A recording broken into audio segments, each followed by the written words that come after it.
The Walt Disney World Resort currently sits on 47 square miles of land in Orlando, Florida. Within that land, they have 4 theme parks, 2 water parks, 31 hotels, a giant shopping outlet, golf courses, a man-made lagoon, and more. And all of that stuff only takes up 7,100 acres out of the 30,000 that they currently own in Orlando. For reference, Disneyland, which was the Disney company's first theme park ever, only sits on 500 acres of land. One of those 4 theme parks in Walt Disney World is named EPCOT. That is EPCOT. It was the second Disney park to open in Orlando and opened October 1st, 1982. People in the Disney community like to use the phrase, Walt would be rolling in his grave when anything at all changes in the parks. Well, I believe if he saw what Epcot turned out to be, he actually would be rolling in his grave. Now, I'm not saying that it's a bad park. It is loved dearly by many, and I personally can't imagine Disney World without it. But Walt didn't want another theme park. He had already successfully done that with Disneyland. He set his sights on something bigger, something that was going to change the world. He wanted to build an experimental prototype community of tomorrow, or EPCOT. A city where real people actually lived, worked, and played while testing out the newest technologies for the rest of the world. A city where he had sole control over everything. He was so passionate about this project that he worked on it literally until the day he died. Today, I will be talking about Walt Disney and his obsession with building his community of tomorrow and what it actually turned out to be. Welcome to Strange Ride, where I tell the smartest man I know the weirdest things I know. My name is Savannah Verrett, and I'll be your guide today, but you're not the only ones going on this ride. We have Shannon Landers here. Hello. And then, of course, we have the smartest man I know, Rob C. Thompson of Occult Confessions fame. Hi there, Strange Ride listeners. All right. Newly dubbed Strange Ride listeners. Yes. Yeah. We'll have to come up with a name for them. Yeah. But anyway. We're grateful you're here. Yes. Because this is a new thing, so pretty cool. Yeah. Basically just taking our Occult Confessions podcast and reversing it. So I thought it'd be fun to tell Rob about all the weird little things that I know. And I thought it'd be fun to not have to research podcast episodes. And I'm here for moral support. Well, entertainment too, Shannon. I hate to tell you, you're on the line. Aw. Yeah, you better say something amusing. I'll try. I mean, like now. Get to it right now. Right now? Right now, this very moment. Oh. That was good. Thanks. Is it too late to edit that out? You see, like, this is a little awkward for me because I thought I was the smartest man Savannah knew, and then when she gave you the title, I was like, oh. Now Shannon's bringing her A game. Not. It just took her a minute to warm up. Yeah. So before we get started, too, I feel like I should come out and say it that I am a Disney adult, but I like to say I'm a Disney adult light because like it's not the only thing I talk about, and I am willing to criticize the company. Yeah. And this is not a show about Disney. I mean, today is about Disney, yes. But to clarify, it's pop culture. We're talking about pop culture across the spectrum. Yes, any weird thing we want. The next episode that will be out will be about the Spider-Man musical that almost killed a couple people. So, so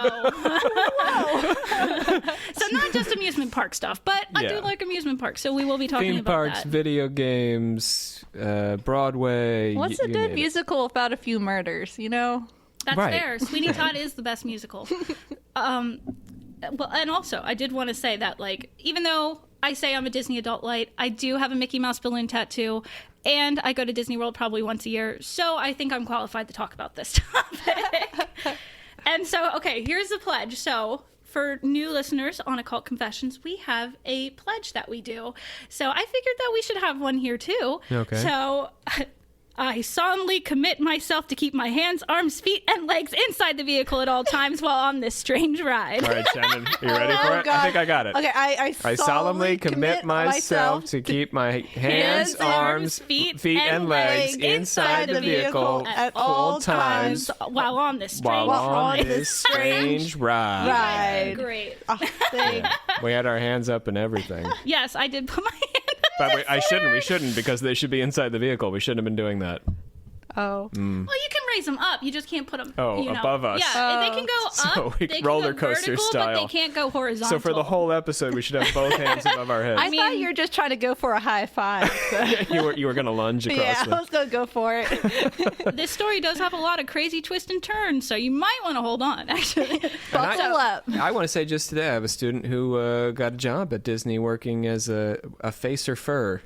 Which sounds like a sex thing, but it's not. A face character or a fur character, right, which means that's not a sex thing, that friends. A face character is a character you can see their face. A fur character is like Mickey and Minnie and stuff like that. So no, not a sex thing. She's on the cast, is what I'm trying to say, which is really cool. And I have carried a Disney credit card in my pocket for my entire adult life because Disney was the first, not Disney, like not Walt himself, but the Disney Corporation were the first people to like offer me a line of credit when I was like 17 and a half. So they really jumped right in there.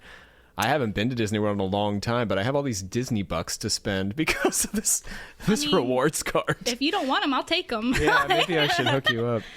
All right. So also, before we get started into the main story, it has come to my attention that there is some terminology in the Disney Parks community that not everyone knows. Oh, yeah, that would be me. I would not know that. Shannon, do you know the Disney terms? Maybe some of them. Oh, quiz Shannon. I think you know some of them. So, I mean, Disney's like sort of created its own little language when running theme parks. Let us guess, though. Go ahead. Yes. So, number one, this is a question for you guys. Do you guys know the difference between Disneyland and Disney World? Yes. One's in Go ahead, California. Yes, or which one's one? in Florida. Which one's in California? Disneyland's in California? Yes. Yeah. Woo! And Disney World is in Orlando and like triple, double, thruple the size of Disneyland. Yeah, the established park, like you said, right? Then there's even more territory that they own outside of it. Yes, yeah. And then number two, do you know what an Imagineer is? Is that someone who like works on like Disney movies? They or work the on Disney they invent new things. culture? I know this because a roommate of mine in college wanted to be an Imagineer. He was insufferable as a human being, but that was his dream. That was not the reason he was insufferable as a human being, but yes, his dream was to be an Imagineer. And they discontinued the program, did they not? Like they used to have a... Imagineers are... Do they still have intern Imagineers? I think I don't know about all that. There used to be a pipeline or something that they pulled up. Maybe they reestablished it, but... Well, Imagineers have been like established since Disneyland, and But they're specifically for the theme parks, right? Or no? Yes. Is Shannon right? They're involved in the movies at all? Yes, they're specifically for the theme parks. Okay. They design practically everything in the Disney parks, like including the attractions, parks themselves, resorts, the live entertainment. Yeah, basically everything you see inside of a Disney park was created by an Imagineer. And you're right, they are dedicated to Disney and to making like the newest technology for like live entertainment and stuff. And then number three, do you know what the staff at all Disney parks are called? I don't know. They are called cast members. So every single person that you see working at Disney is a cast member, not like the person picking up trash and our student who is about to be Tinkerbell. Both are cast members. I like there's an equity to that. Yeah. Trash man is not, lower on the totem pole. If everybody gets to be a cast member, then... Yeah, and Walt's idea behind it was that, like, when you're in a Disney park, you're considered on stage, and as a cast member, you have to, like, perform your best self to help keep up the Disney magic and how happy everything is. And, yeah. Yeah, if you get whacked with the broom or something, that wouldn't be good. That would ruin your day with trash man just walking by sweeping up the cigarette butts. Not allowed to smoke. Oh, yeah. Disney well, park. back in the day. Yeah, back in the day, yeah. Walt was smoking Disney a lot. walked through, the front gates with a cigar. Rob, do you normally get hit with brooms from trash men? Yeah. I go to some pretty dingy theme parks, so yeah, I'm constantly getting whacked by the janitorial staff. Don't mess with the wrong trash man. Yeah. All right. I do stand very close to them, just to see what'll happen. Maybe this one will whack me. Yeah, they always do, every time they do. But not at Disney World. No? I've been backstage at Disney World too. I forgot to say that. I've been backstage because I was in the marching band in high school, and we used to do these magic music things where the marching band would, yeah, but you do the parade at like 100 miles an hour. And I was just reflecting the other day. I don't know why. Maybe because we were doing this episode. Like Disney made beaucoup bucks off of that because there was 100 of us shipped down to Florida, stayed in their hotel, right? Bought their food for a week, 4 days, 5 days, whatever. Went to their freaking water park. It was a good deal for them, but they just like get us to tear through that theme park at top speed. But yeah, we got to go backstage. Which is cool. I actually, the last time I was there, got to go backstage because the ride I was on broke down, and that was a really neat experience. Oh. Okay, so there are definitely more Disney terms, and if you catch me using them, please call me out on it. Yeah, but I think those ones are important to know. So, to understand why Walt Disney thought he'd be able to create his own city despite everything and everyone stacked against him, we need to take a look at his entire life. There is actually a very linear progression of his projects that leads directly to him building his own city, believe it or not. It's kind of like it was the obvious next step for him. Yeah, history almost never works that way, so that's kind of nice. Walt's life is insane because it's like every step he's like, yeah, this makes sense. And you look at it and you're like, yeah, that does make sense. So he structured his own life like he did one of his projects. Yeah, pretty much. It's kind of sad in a way. Yeah, we'll get into that too. So he was told over and over again that whatever idea that he was dreaming of would never work throughout his entire life, and he proved them wrong pretty much every time. And by them, I mean literally everyone. Like, he had critics everywhere, and whenever they'd tell him no, he would just be like, whatever. And the first example of that is when he was 16 years old. He tried to enlist in the army, but they denied him because he was underage. So he forged his birth certificate to make himself 1 year older so that he could become a Red Cross ambulance driver. And so he spent a year or so driving around Europe as a Red Cross ambulance driver. And I like him a little better because of that story. Yeah, and I was reading, and it said that he was like, well, I'm not going to just sit around and do nothing. There's a war on. When he couldn't enlist in the army. And he only made himself 1 year older. And they have the forged birth certificate at his estate or whatever. You can go see it. Huh? And then after he got back, he moved to California and he started his animation studio with his older brother, Roy. And so Roy and Walt had a very interesting relationship. I'd say that they got along relatively well, but it was Walt was the idea man and Roy was the money man, and they would clash all the time because Walt didn't care about money.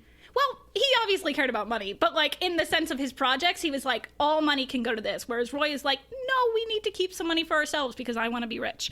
And so they would argue a lot. And Roy would be the one to tell Walt no. So Walt would always kind of go behind Roy's back to be like, well, no, we're going to do this. And don't tell Roy that we're spending this money.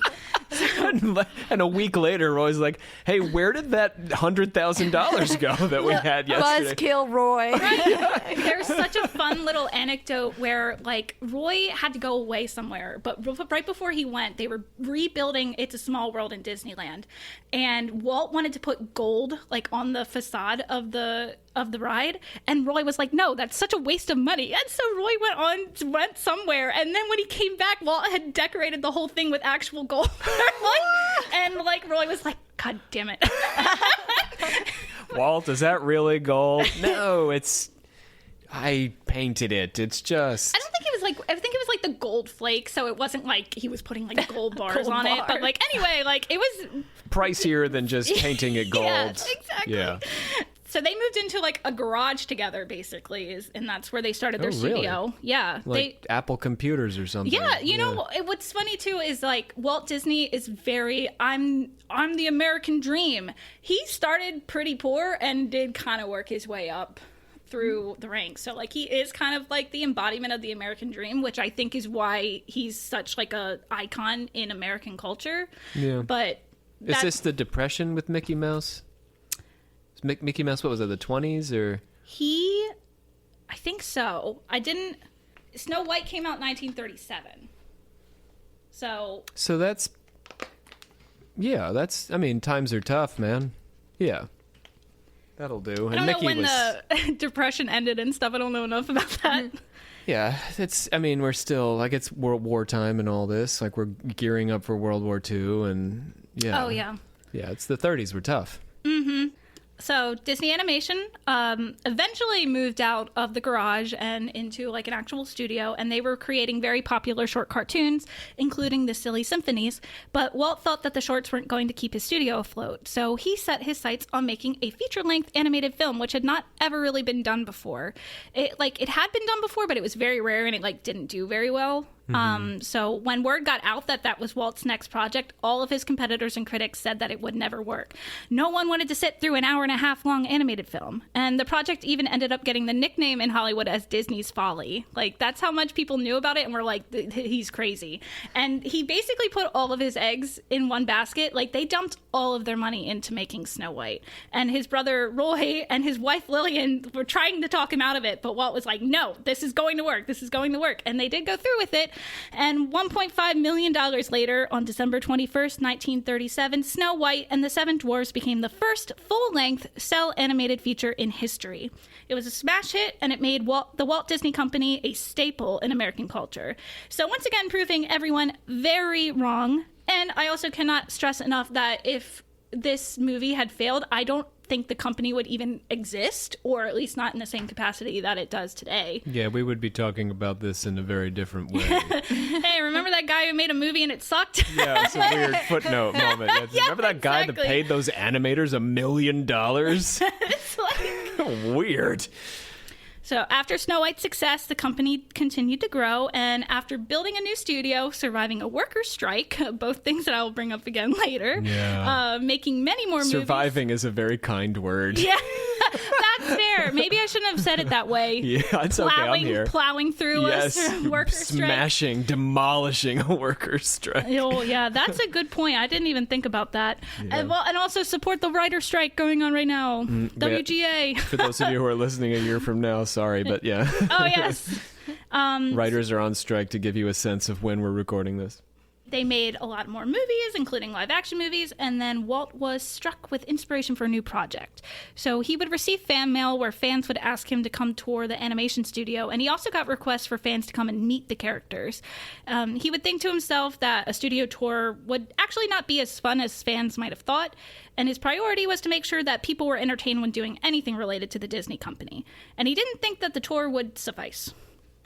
Also, he had people dress up as Mickey, Minnie, and Snow White and the Seven Dwarfs before at some movie premieres, but there wasn't a dedicated space for people to come and meet the characters at his studio. And I also find it kind of strange that people were like, can I meet the characters when they're all animated? You know what I mean? Because it's Disney popularized the idea of meeting mascots, right? It feels that way.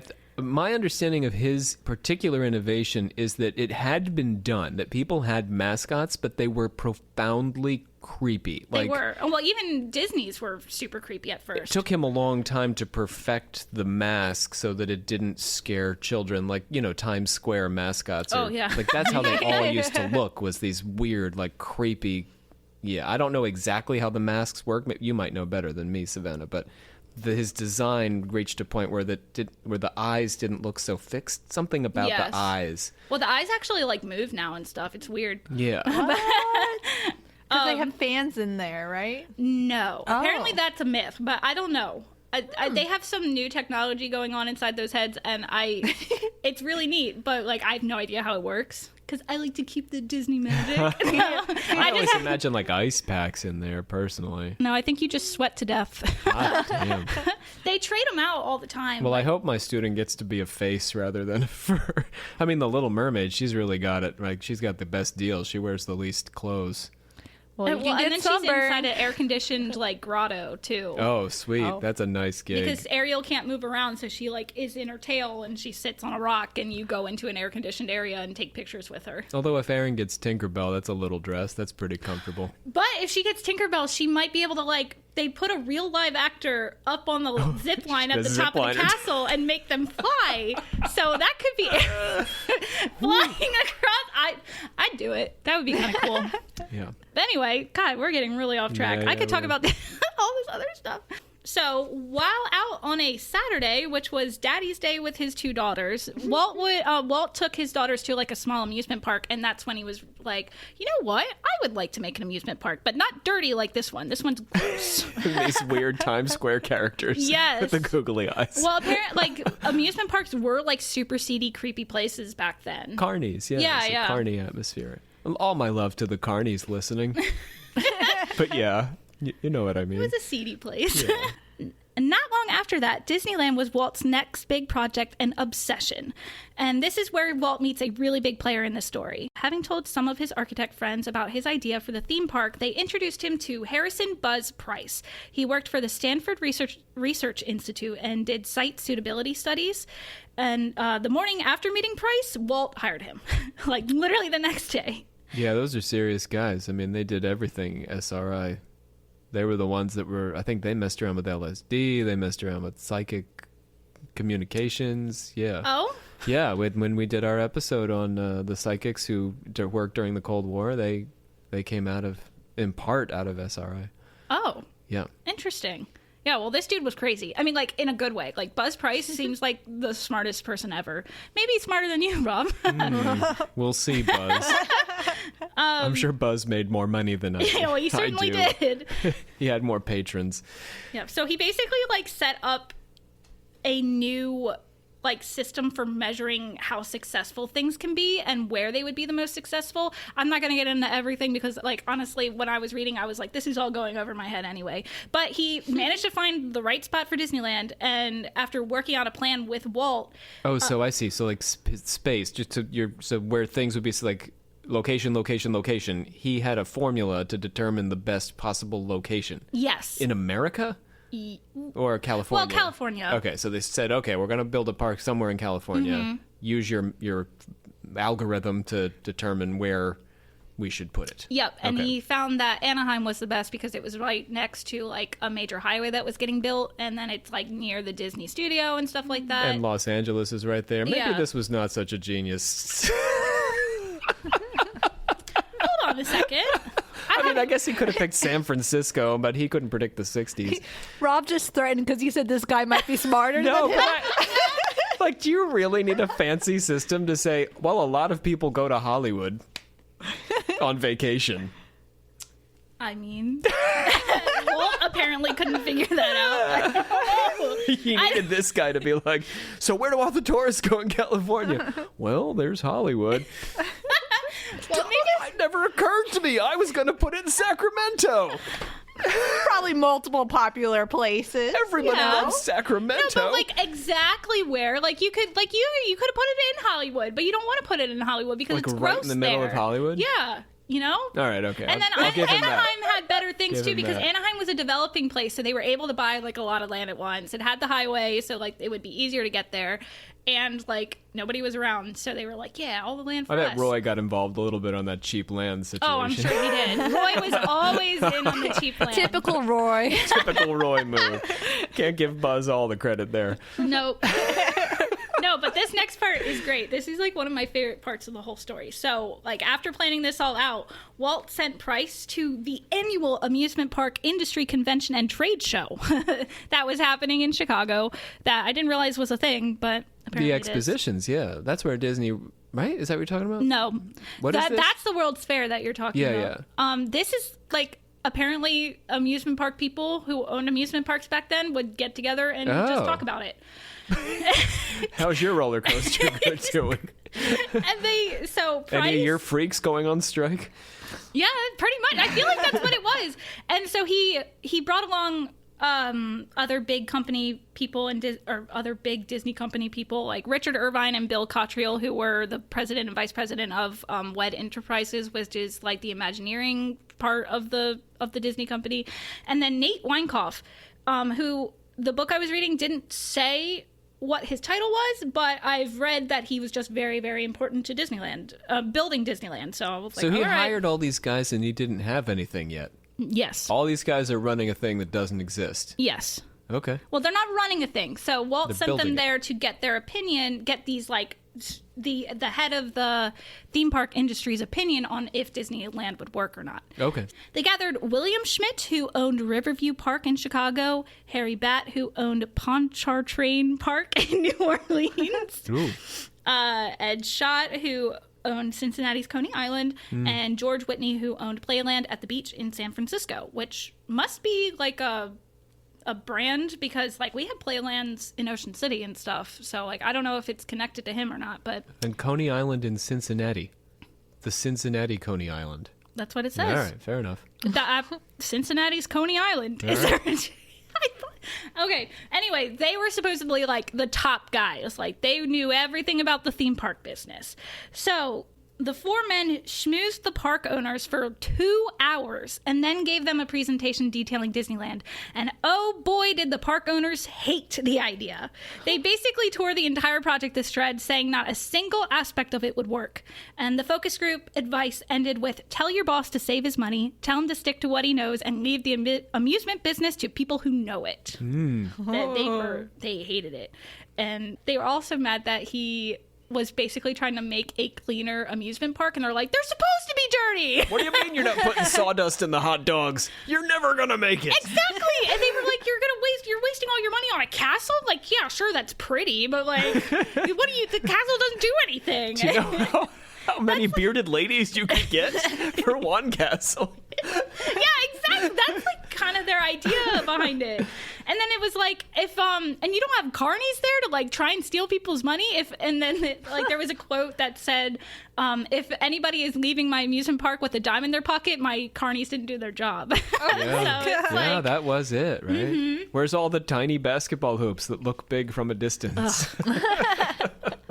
yet again, Walt being told, don't do this thing. Everybody said don't do this thing. I'm sure Roy wasn't that crazy about it, but I don't know. Roy was it must have been like, whatever, Walt. But his wife said, why do you want to build an amusement park? Amusement parks are dirty. They don't make any money. And Walt replied, that's the whole point. I want a clean one that will. ooh, It's a nice idea. I mean, when you think about it, because you bring your family, right? yeah, that was his kind of a big inspiration for him.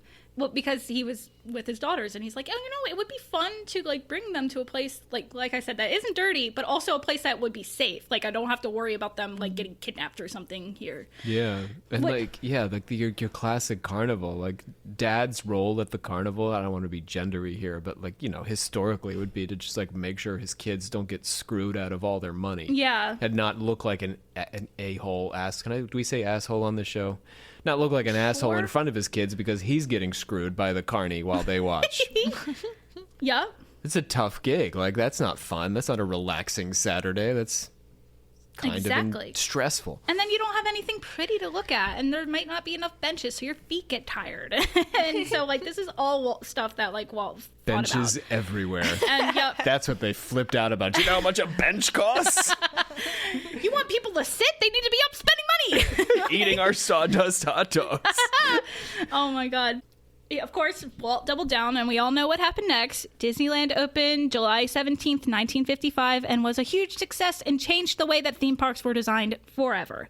So yet again, everyone told Walt, you can't do this thing, and he basically said, watch me. He also learned a lot about site planning and architecture from building Disneyland, things that he will carry with him for the rest of his life. And he also seemed to have a lot of fun building it and wanted to challenge his newfound skills in site planning. So the next project was building a city for the arts. And I won't go too far into specifics for this one because it's not completely necessary, but it's an important step to EPCOT. Before you get this newfound skills, so the man like started to study site planning. Is that what you mean? Yes, and he was basically involved in like every single process of Disneyland, and everything had to have his final say on it. So Because he became an expert at this? Because Buzz is his man, right? Or what? Well, Buzz was the man. Okay, hold on. Yeah. Sorry. Buzz was the man who found the site and helped Walt with the money and getting people there. Then he had another Imagineer named Marvin Davis, who, because Walt apparently wasn't skilled enough to draw out what he wanted, so he would go to Marvin, loosely draw it, and then Marvin would draw what Walt wanted. So everything in Disneyland was basically Walt's idea, but he wasn't talented enough to actually build these things. Okay. I mean, it makes sense. I mean, just to me, like, imagining this, like, wrapping your head around some of these, like, historical characters. Like, clearly Walt Disney couldn't be awesome at everything. Oh, no. So it's And he going to certainly take all wasn't. these other people Oh, yeah. to actually realize. Oh, 100%. And honestly, like, I mean, I could talk... Disneyland's creation is its own story. Like, I'm just giving, like, brief footnotes into it because it's we not... gotta get to Epcot, right? Yeah.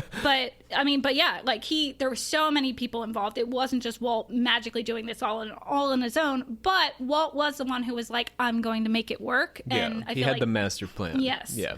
And also, like, wouldn't listen to people being like, it's not going to work. Yeah. The next project, City for the Arts. And so basically, Walt was paying for his animators to be trained at the Chouinard Art Institute until Mrs. Chouinard suffered a stroke in the early 1950s and the school got hit by an embezzlement scam, so it didn't exist anymore. Mrs. Chouinard. I know. They kicked you while you were down. So, and then even worse is like Walt was like, I'll make my own school. That's 3 kicks.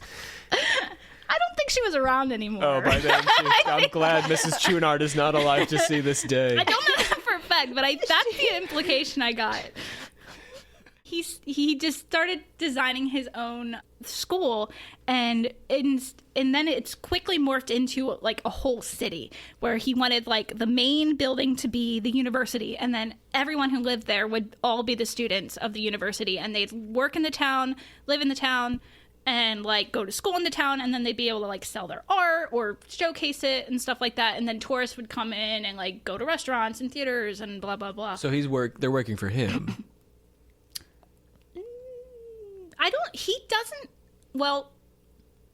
He died before this project was finished, so it's not his project. They wouldn't necessarily work for him. I think they just work in like the restaurants and stuff that were there. Oh, okay. So they're not like creating art. They're art students working in the town, and he doesn't own all the businesses in the town? Okay, he just owns the college. Yes. Okay.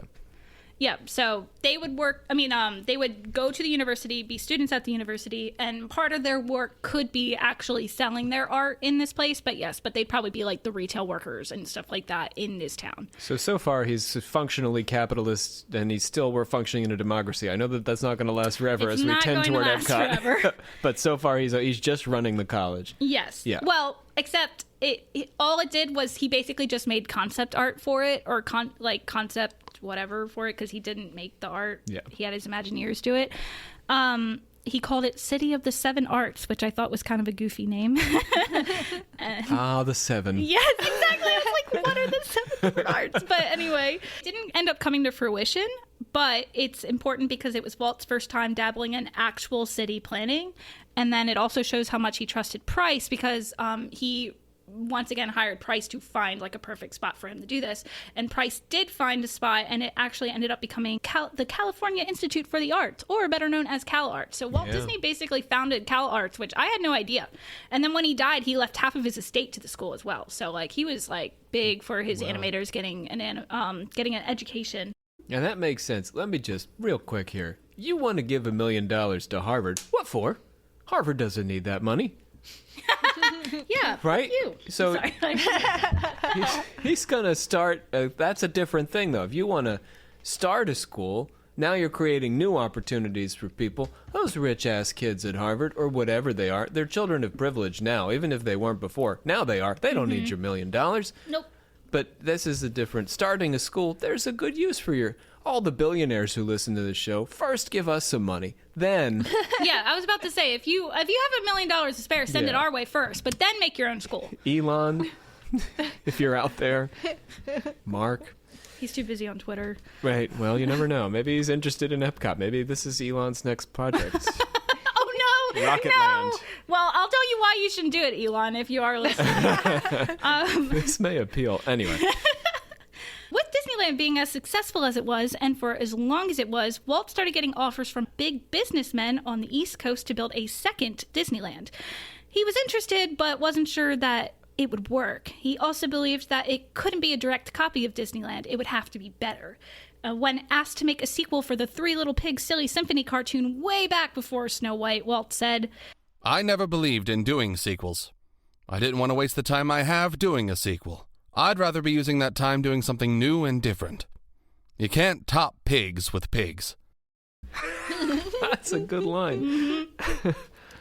And it's a funny quote considering the state of the company at the moment, where we're about to see a live-action Little Mermaid, like just recreations of all of the same. It was Euro things. Disney, because Euro Disney was a disaster until it wasn't. Now they think they can just do that with everything. I mean, Little Mermaid, not only was it a cartoon, I mean, that's the original, so to speak. I mean, Hans Christian Andersen fairy tale, but then it was a Broadway show, then it was, Yes. right? So they get 3 iterations of the exact same thing with the exact same lines, right? Yep, Is it the same music too? pretty much. I think they might have added a song or two, but the movie isn't out yet, so we don't know yet. Yeah. Did they cut that one where they traumatized kids about fish? Oh, they probably did. There's that scene where the chef was like cutting fish up and stuff like that, and he's singing about how much he loves to kill fish, basically. Which is fine in most contexts, but yeah. So, but you just spent like 45 minutes like learning to love Little Nemo and all these like guys in the hanging around with them, and then he's murdering them. I thought you meant like the Under the Sea song. Yeah, I was like, yeah, what's so traumatizing That's murder about that? based. But I mean, there's all racism in that too, right? There's like Jamaican stereotypes and stuff. The Sebastian character. I would argue Sebastian. Yeah. I mean, Right. And Yeah. we're in like this, woke ass time period, right? Yeah, Which is and- neither good nor bad, listeners. You can be of the right or the left. listening to Daveed us. Diggs, who I know from Hamilton, is playing Sebastian, but he sounds like he is still doing like a Jamaican accent. Yeah, that sounds problematic, at least a little. No? I mean, don't today. know. I don't know. Maybe he's just a I mean, Jamaican He's character. a crab. Oh. Jar Jar Binks couldn't get away with it. Anyway. Is that a hot take? I don't think I so. don't know. It's I just literally don't know how true. Jamaicans feel about the crab doing a Jamaican accent. Jamaicans. You're asking me if you're it's out woke there. or not. I don't know how the Jamaicans feel about it. We need to know how you feel, Jamaica, about Sebastian the Crab. Are cartoon characters not allowed to have accents? I mean, is he a positive ambassador for the I like nation him. of Jamaica? Sebastian was cool. That poor guy. He worked so hard, and guess Ariel that's just was true. like, "Fuck off," like to him all the They're time. weirdly animated though. Like that's the only crab where the like front comes out of it. Yeah. Yeah. It's an So odd people looking try. crab. I think people trying to argue that he's a lobster too, but he's not a lobster. He's a crab. He does look more lobstery because of that protrusion. Like there's no crabs. Like we're in the state of Maryland. We have seen a lot of crabs. What about flounders? The flounders aren't big like that. Yeah, the No, flounder. but Yeah, you're he's right. just named Flounder. He isn't Flounder. And we were arguing about this at work Oh. the other day. Flounder is not based off of any real fish. Like they just, I swear to God. He's just a generic fish. Yes. Because I was trying to figure out what kind of fish he was based off of in the new live action movie, and they were just like, he's not based off of any fish. And I'm like, he has to be. He's literally like a real fish. Like in the new He's got live fish action parts, movie. yeah. But Anyway. yeah, so I guess we'll make this a Patreon special. Like all of this Where we side rant about the Little commentary. Mermaid. Well, that was like my first Disney animated movie. That came out in like '89, so that would have been like the first one I saw in the theater as a kid. Ooh. Yeah. Pretty sexy for a little kid. Well, Anyway. what can you do? So, just because Walt was against sequels doesn't mean that he wasn't willing to do them for money. So he eventually did make a sequel for The Three Little Pigs, and it flopped, but he got his money. It only was 3 minutes long, so big deal. Yeah, basically. And then he also began to seriously consider a sequel to Disneyland when he learned how untapped the market was on the East Coast. So he enlisted Price once again and had him start doing surveys all up and down the East Coast to find the best spot for the theme park. He surveyed New York and determined it wouldn't work there. The weather would prevent them from operating all year long, and the tourists who went to New York City were mainly people on business trips and would only stay for a few days. Whoa, he's wrong about that. Because Broadway, almost like half of Broadway functions on the tourist audience. Yeah, but they're there to see Broadway. They're not there to That's go to an true. amusement park. Well, now they're there to see him on Broadway because all his movies are Broadway shows. Yeah, but he now. hasn't made any Broadway shows yet. Well, he He's hasn't never been around. going to, right? Yeah, but I mean, ultimately, the company Well, will decide that there's the- money to be made on New York tourists. Yeah, I mean, obviously there are, but there's not as many tourists going there for pleasure as there are going to Florida for pleasure. Yeah, and I will say to his credit, like New York tourism has of course changed. If we look at like what time? When is this? Is like the 50s, 60s? Yeah, this is the 50s. As we're heading toward the 70s, like New York is just one large den of prostitution, so it's not really a great family destination. Well, even just like the weather aspect of it. Yes, it's like part of why it's Disneyland. Cold, no one wants to be there. Exactly. Well, and they wouldn't be able to operate. Like, it would be too cold to operate it. And part of what made Disneyland so successful is that it could operate all year long. So it was very important for Walt that his second Disneyland would do that. That Mickey head would be more comfortable, though. Probably would. Just throwing that out there. But also this, Baltimore and Washington, D.C. were also looked at, but the same conclusions were drawn. So we could have had Disneyland right in our backyard. Yeah. Then we could all be working for the Disney company. Yeah, we probably would be, wouldn't we? This next step, they've already determined that, like, the north of the East Coast is bad. Like, no, we don't want it there. This is when John D. MacArthur reached out to Walt. So MacArthur seems to be just a wealthy businessman who is known for being the father of Palm Beach, Florida. That's pretty much all I saw about him. And he was looking for something to fill his newly acquired land and thought a Disney theme park was the perfect choice. I have all this land here in Palm Beach, Florida. You can build a second Disneyland here. Lots of tourists, and it's warm. Yawn. Well, what if I give you enough land to build a city around the theme park? Wait, you'll let me design a functional city? Sure, why not? It's a deal. Great, let's go skinny dipping. Wait, does that happen? The last line was not something that I made up. Walt and Price went to see the land and meet with MacArthur, and now I'm going to read an exact quote from the book I was reading. All right. During a visit to MacArthur's home, MacArthur had insisted that Walt and Price join him in one of his passions, skinny dipping in one of his lakes. Walt declined, but watched from the shore. Why is that worse? Even weirder.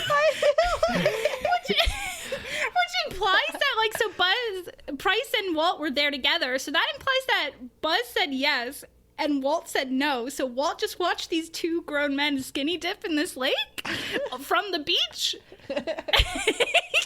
We've been to Florida, Savannah, like Shannon. We've all been to Florida. Why would you not want to just, go balls out in a lake in the state of Florida? There's gators. Yeah, I'm with Walt. I'm not afraid of nudity for a second, but gators are another story. I don't want your bits all out. No, not your bits. No. Those are the first things they'll go for. That's like bait. Just rule number one they teach you in Florida. Yeah, keep your bits away from the Your gators. bits to yourself. No, they don't do that in Florida. I know that for a fact. To play devil's advocate a little bit for MacArthur, it was like a man-made lake, and they cleaned it somehow, or they had clean water in it. And this is actually, it says, MacArthur then gave us a lecture on how you get the crystal clear water in the lakes of Florida, relating it to the sand bottoms on the clean lakes and their percolating and filtering action. It sounded like a manageable technology, and Walt was fascinated. And so then they eventually, that's all the lakes in Disney World have sand underneath of them. They man-made put their sand to help keep the lakes clean and stuff. Now, just because you have a clean lake doesn't mean that gators won't be in it, because gators are in every body of water in Florida. But if it was brand new, he might have gotten away with it. I mean, obviously, the book says it was... Buzz was willing to roll the dice. Yeah. Yet again, evidence that Buzz is maybe not the sharpest tack in the pack. I don't know. Sorry. I feel like Buzz probably wrestled a few gators. Oh, but you think Buzz was ready? If that's your favorite hobby, skinny dipping in ponds in Florida, you've interacted with a gator. So Buzz was like, oh man, you're singing my tune. This is what I do. This is my passion. I don't want to keep crunching numbers for Walt. This is how I get through. Oh my goodness gracious. I couldn't believe that. That was just so genuinely weird. I had to put that little... I appreciate that. Yeah. The idea of building a city around his theme park was super appealing for Walt for multiple reasons. The biggest reason was not having control of the land around Disneyland was his biggest regret with the park. Once the park opened in Anaheim, there was an influx of people buying up all the land around it and building their own moneymakers on it. There were motels, tourist traps, restaurants, and I'm sure many other things, all trying to capitalize off of Disneyland's success. And this made Walt furious at the Disneyland's 10th anniversary in 1965, Walt said, "If we could have bought more land, we would have bought it. Then we would have control of it, and it wouldn't look like a second-rate Las Vegas around here. But we ran out of money, and by the time we did have a little money, everybody got wise to what was going on. We couldn't buy anything around the place at all."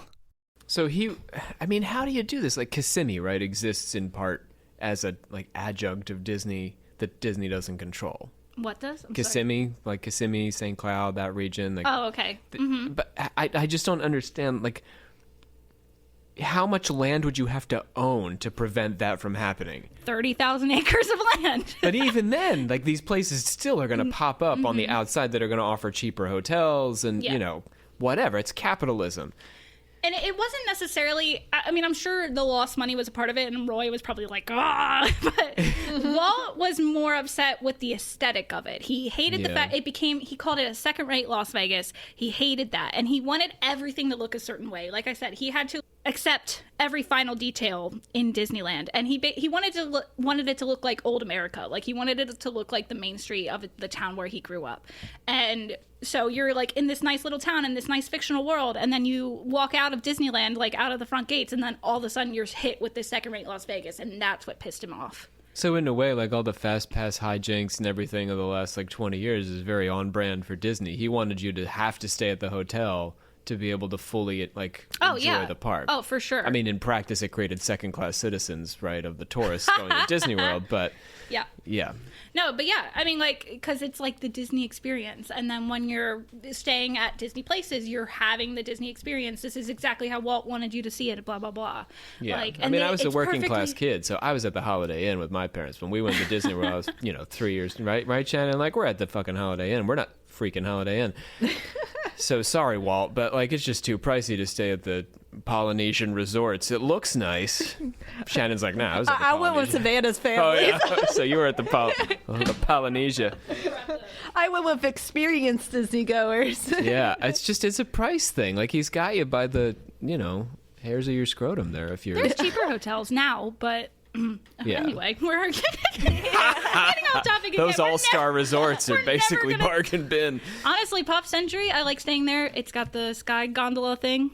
Oh, that's cool. And it takes you to different theme parks, and it's way better than taking the bus. It's Don't awesome. cry for me. I'm a college professor now. But I'm just saying, as a kid, we could only afford the Holiday Inn, and then we drove into the... God forbid. Oh, you poor thing. Get up at 7 a.m., try to get to the gate on Well, time. you're doing that anyway at a normal Yeah, hotel, yeah. so... I didn't mean to say that so loud, but... You you're just hop on the monorail. Yeah, we did.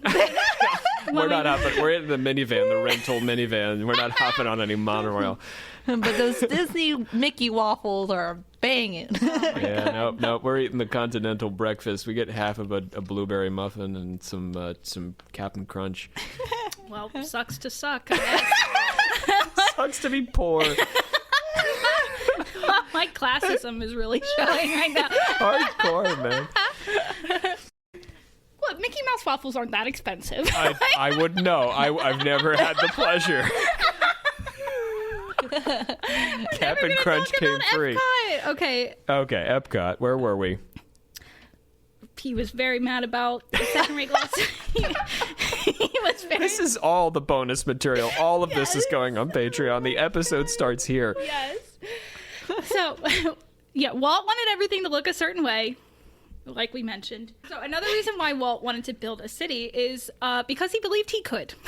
His design in Disneyland had been praised by all sorts of architects and especially fans, and he was also a man who was obsessed with progress. He always wanted a place to test out new technology and move everything forward tech-wise. And I think the YouTube channel Defunctland put it best when he called Walt a conservative obsessed with progress. He was also a futurist that traded in nostalgia, was another quote from Defunctland. Let's create a carousel where we watch progress in a circular fashion. Yeah. Yeah. Yeah. Right? It And then- perfectly captures his ideology. Exactly. And then it's also like you have Disneyland, which looks like this old school, like super white people town. And then it's like, oh, but I want progress, but I don't want any of that like woke progress. I just want the technology to get better. Yeah. He actually, Walt himself said that Disneyland would never be completed. It was always meant to be evolving and changing to match the times and the technology. He intended the park to always be on the cutting edge of the entertainment industry. Building a city from scratch with that mindset was super attractive to him. He thought that he could make a city that would test out all sorts of new technologies, and it would be a role model for every city in the world on how to fix everyday problems. So, once again, Price was asked to see how successful a Palm Beach theme park would be. Price's data came back very positive, but Roy Disney and MacArthur couldn't settle some sort of disagreement, something about money, and the deal ended up falling through. They said, goodbye, John. We don't want to skinny dip with you anymore, I guess. Roy was offended he didn't get asked to go skinny dipping with them. Oh, no, I'm just, that's my own, like, fan fiction. That's No, how it's it canon now. So there's no document where Roy's writing a letter to Walt. I wanted to skinny dip too. But at this point, it was too late to put out the fire that would become EPCOT, because Walt was like, I'm going to make a city now. Like, he became obsessed with it at that point. After Palm Beach fell through, Walt called on Price once again to do another survey, but this time to look for a place where he could build his city of tomorrow. And so Price was a smart man, and he learned how to communicate with Walt. Well, maybe a smart man, according to Rob, but anyway. He's swimming with them gators. I don't know. Shannon just thinks he's got a hobby. It's typical Florida man activity. I don't think that speaks well.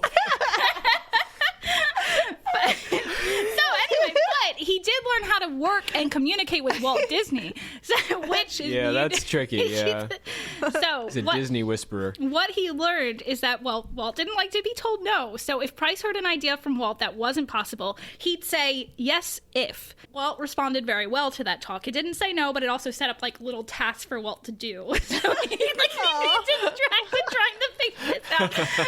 But anyway, so like what he basically ended up saying to Walt was, you can build a city if you also have an amusement park to help attract people to the city. And Walt was like, all right.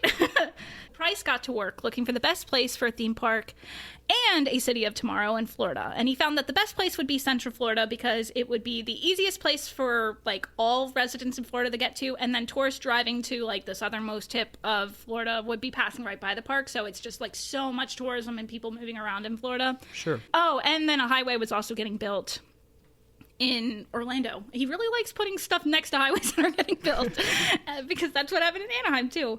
After hearing this from Price, Walt excitedly jumped into his private plane and started flying over Central Florida, and he looked out the window right into a swampy land and that was next to the new highway getting built, and he was like, that's it. Shannon's jumping in her private plane to just have a look later. Yeah, to go get her Mickey waffles. Yeah. Oh, yeah. Mickey Now I'm waffles. projecting my That's custom. it. I just pick up my waffles. She doesn't even want to eat them. She wants to see them from the aerial view. See other people eating them. I fly by Rob's house eating my Mickey waffles Texting me pictures. Oh my goodness. with my gator buddy. Yes. Okay, so we are almost to EPCOT. I know this episode is meant to be about EPCOT. This is how I felt reading the book that I got. It was like, what are we going to talk about EPCOT? But all of this stuff is actually like relatively important context to know for the ideas that he ended up having. Yeah, it's a for complex EPCOT. event It not to is. have the backstory. I didn't realize how complex EPCOT was until I started like fully researching it, and then I was like, holy crap. There was one last really important step on the road to EPCOT, and that was the 1964-65 World's Fair. But that's honestly important in like every bit of Disney history. Every Defunct Line video about Disney probably mentions the World's Fair, and to the point where I got sick of hearing about it, but then I was like, oh, I do have to learn about it because it is actually very important to Disney history. The entire plot of land was called Disney World, and then EPCOT is the city, also known as Progress City, whatever you want to call it, would be in the center of this land. So like the entire project would be called Disney World. So if I'm talking about EPCOT, I'm just talking about the city and the land, and if I'm talking about Disney World, I'm talking about like the whole land mass that they ended up buying. Originally, it was Magic Kingdom and Epcot, right? Epcot was the city, and Magic Kingdom was the amusement park. Was going to be the amusement park, and I'll get into all that. But Okay. I just wanted to point that out so people didn't But get that confused. would have been like the original Disney World, is Magic Kingdom plus Epcot equals Disney World. Yes, exactly. Yeah. So those projects were top secret, and they even like came up with like secret names for them. It was under the Florida Project or Project X.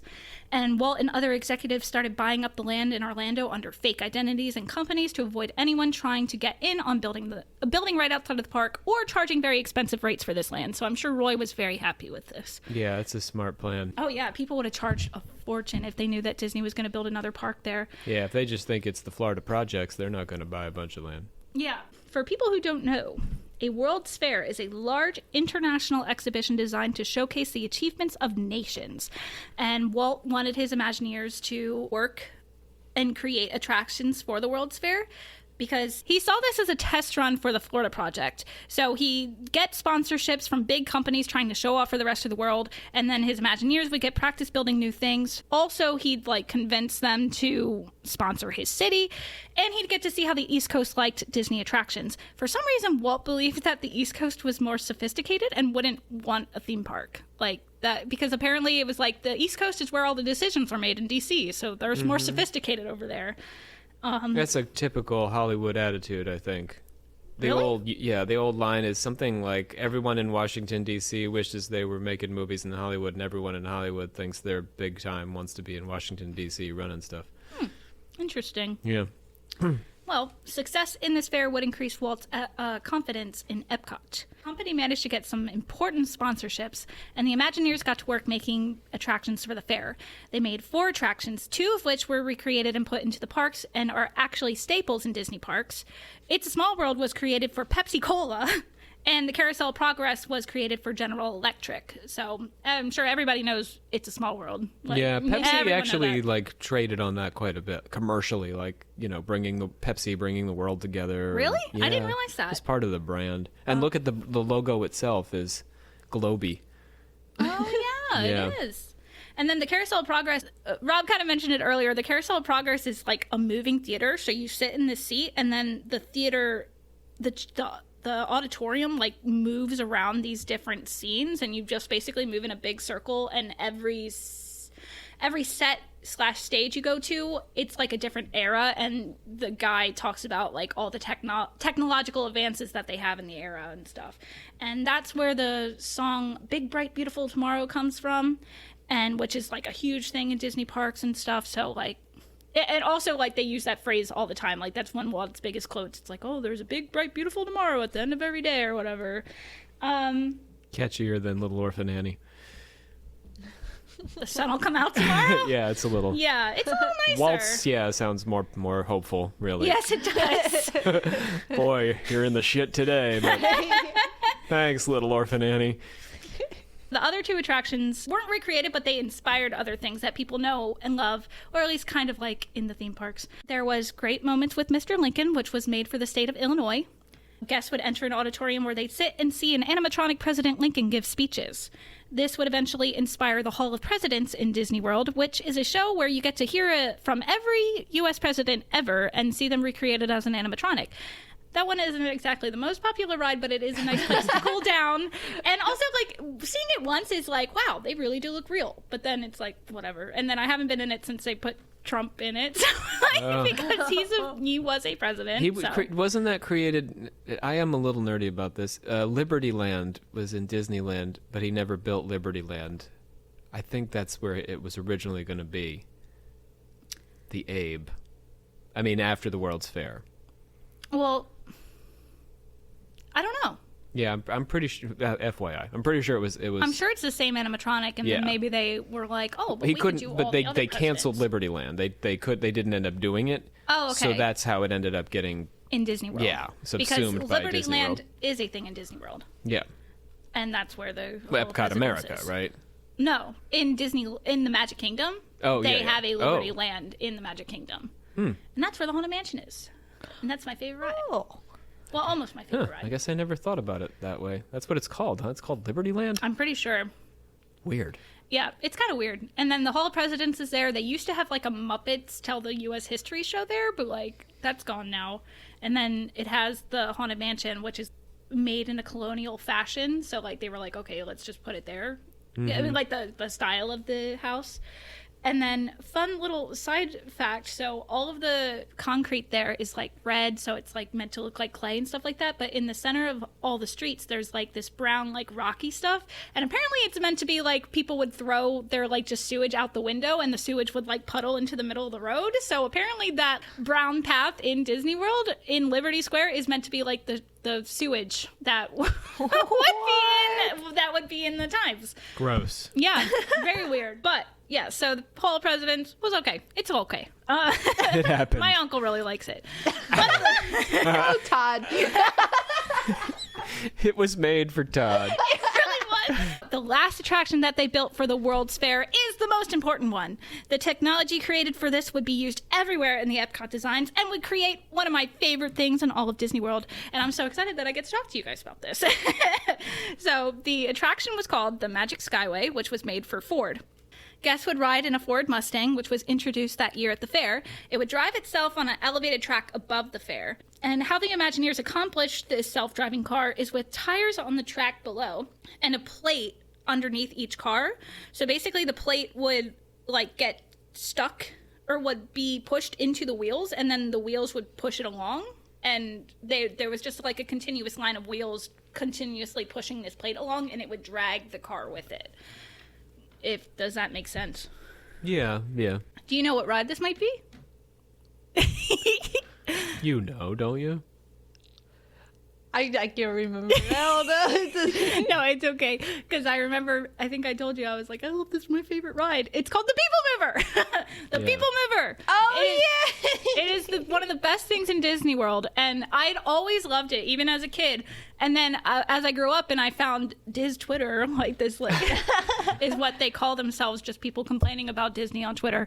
Apparently, it's like the People Mover is a cult classic, and like everybody also agrees that the People Mover is the best attraction ever. So I was So like, they could really dispense with the rest of all this hullabaloo and just move people. Exactly. You know what? If anything, I'm happy Epcot gave me the People Mover and it gave me Disney World. So Epcot's cool in my book. But Hi, this is Savannah from the future. I realized I didn't actually describe what the People Mover is like in the Disney park, so let me do that for you really quick in case you're not a Disney nut like I am and don't know what the ride is like. The Ford Magic Skyway technology was taken and used with smaller box-shaped type vehicles and was put in Disneyland as a test for Epcot because Walt was obsessed with mass transit and he believed that this new technology would be the cure to traffic. They put the ride system in Tomorrowland and dubbed it the People Mover, and it was a huge success. Fans loved it, and it worked. A bunch of years later, they did close the People Mover in Disneyland, but Walt Disney World's Magic Kingdom still has theirs, and it is the best ride ever. You enter the Tomorrowland Transit Authority People Mover's bright blue cars up above Tomorrowland and are taken on a tour of the entire land. It even takes you through some rides, including Space Mountain. Basically, it's a nice, relaxing, smooth ride that can carry a lot of people around one giant loop above Tomorrowland. And one last little fun fact is that Walt built a model of what he wanted Epcot to look like, and after his death, it was taken to Disneyland and could be seen after riding the Carousel of Progress. As you're hearing this song, it's a big, bright, beautiful tomorrow. You can see exactly what Walt envisioned Epcot to look like. The model was named Progress City. If you ride the People Mover today in Walt Disney World, you can actually see what's left of that very same model right as you're entering the Space Mountain section of the track. It's a really neat model, and it's only part of it. The full thing was huge, like gigantic. So the next time you're riding on the People Mover, remember you're seeing a huge part of Disney history right in front of you. all four of the Disney-made attractions were the most visited out of the entire fair and were highly praised, giving Walt even more confidence, as if he needed more of it. Mm-hmm. So I guess this could be a tangent too, but Ray Bradbury, the guy who wrote Fahrenheit 451, is Science fiction guy. Is a Disney adult. He loved Walt Disney, like literally loved Walt Disney. So this fair ended up not making any money, and like Walt had an argument with the dude who was like running and sponsoring the fair, and was like, "You need to design it like this, or it's gonna fail." And that dude was like, "Fuck off, Walt." And And what happened? The fair fucking failed, and like he went bankrupt. And Ray Bradbury came up after it and was like, the whole fair would have succeeded if Walt Disney designed the whole thing. And then he apparently like asked Walt multiple times to run for mayor of LA, and Walt responded to him. He's like, "Why would I need to be mayor when I'm already king?" Whoa. But yeah, Ray Bradbury was obsessed with Disney, and he was like, Disneyland is the best place in the entire world. He was like, it's just everything about it is just perfect. Like he was literally obsessed. He was the first Disney adult, probably. I mean, when you think about science fiction writers, there's an escapism to that. Oh, for sure. So it makes sense that he would get on board with this. I mean, but isn't like Fahrenheit 451 all about like, it's kind of like that one book that everybody quotes being like, oh, it's like Big Brother or whatever. yeah, it's about censorship, but I mean, it's not about sunshine and censorship. roses, burning Okay. of books and that kind of thing. So I gotcha. no, he's not a sunshiny guy, but I think like setting it in these alternate universes, like I think it's on brand for him to be into it anyway. Yeah, I just thought that was really weird. So, all the pieces are lined up. The fair was a huge success for Disney. He has now acquired about 30,000 acres of land in Central Florida. He has experience building an entire theme park and loosely planning a city of the arts. It's finally time for him to start planning EPCOT. Well, I've talked a lot, and you guys have listened to a lot of talking, and I think that I actually need to do this in 2 episodes. The problem with EPCOT is that Walt Disney's life is so important to have the context for EPCOT that there's just so much to talk about. So, But an hour is appropriate for your commute back to and from work. for sure. Your average podcast, or the time it takes to cook an elaborate dinner. I hope you enjoyed Walt's history. Sorry that the name of the title of this episode is called EPCOT when we didn't talk about EPCOT. But anyway, EPCOT 1. EPCOT Pre-EPCOT. Pre-EPCOT. I actually wrote. I like to put funny names on my scripts, so I named my script "Walt Loves Circles." The sources I used to create this episode are Walt Disney and the Promise of Progress City by Sam Genoway, and the YouTube video Walt Disney City of the Future EPCOT by Defunctland, which is an absolutely amazing YouTube channel. So definitely check him out if you haven't already. He's wonderful. Just out of curiosity, Rob, if you were going to dress up as a Disney character, work at the park, which character? Which character would I dress up as? Yeah. I mean, I have some very esoteric choices. Oh God. But let me see if I can find one that everyone can enjoy. I would be Abu. Aw. we can leave this on the end. We don't. The original Arabian Night, he's kind of a nice character. Abu. I'm not saying that, but like you can pick any character. Yeah, I ever picked you the monkey. to film. I picked the monkey who gets to watch Aladdin and Jasmine Bone. That's what I picked. Whoa. Well, I mean, The monkey's okay, in In a the room. air. but if Yeah. you're picking, Of course he is. So is the carpet. Everybody's there. if you're picking a face character, that means you could just play anyone. I mean, not a face character, a fur character. You could just play anyone. I don't even know is a character okay. that you can even be. You should be. You should be. I just You want me picture to pick a Rob face character? with a little hat. The and only vest. thing that I'm thinking of would be kind of there is an Abu walk around character. He's kind Yeah, of ugly. see? Wait, what? I want to see. See? That's Oh, terrible. that doesn't look like Oh him my at God, all. Rob, that's you. No, I don't pick that. I don't want to be that one. No, I don't pick that. I gotta no. pick a people character. That's a tougher You one. have the same like hair thing as Flynn Rider, but Peter Pan. no. Getting a bit old for that one. Yeah, getting a little long on the You're a tooth little for old that to be one. any of the characters. Yeah, truth be told, this is not a job for me. I could play a few villains, maybe. Yeah, you should be Hades. Belle's dad. What? You'd have to get really I'm not that short. old. You could be Hades or Jafar. Oh, there you go. Hades. Yeah, let me be one of the Greek ones. That's a good one. Yeah. Hades is pretty cool. I like him. Well, anyway. Jafar. He also watches him bone. Oh, so it's sure just he does. It's open to busy- everyone. It's a I mean, busy he's the one palace. that like chained her up. And, Yeah, he's a that kinky shit man right effort. up Yeah, and that's shit. true. Like, oh my He was like, "Your God. outfit is not sexy enough, but Yeah, so let's we can, make it. yeah, we'll we make can it sex red, this and up that a makes little. it There we sexier. go. Give you a ponytail. That'll do it. That literally is all it is, too. Now you're my My harem girl. goodness. Well, thank you for joining us on this strange ride. Please watch your step as you exit, and remember to take all personal belongings with you. And keep your flip-flops to yourself. Watch out for gators. I should bring up that I lost my flip-flop when Savannah and I Oh my God! That was so crazy! we were on which ride was The it? Haunted Mansion. Oh, no. You were not keeping your feet in the car. I was not. no. I think I went to throw my flip-flop at Savannah's cousin. And then I lost feel it. like And the you- ghosts got it? Got it. I don't even know what I was doing with my flip-flop. And You were sticking your foot out to try and hit their car with your foot. So a good way to get That your is foot against the broken. I rules. lost my flip-flop, and then I had to do the walk of shame with just one flip-flop in the scalding hot Yeah, Florida that's amazing. pavement. Hot.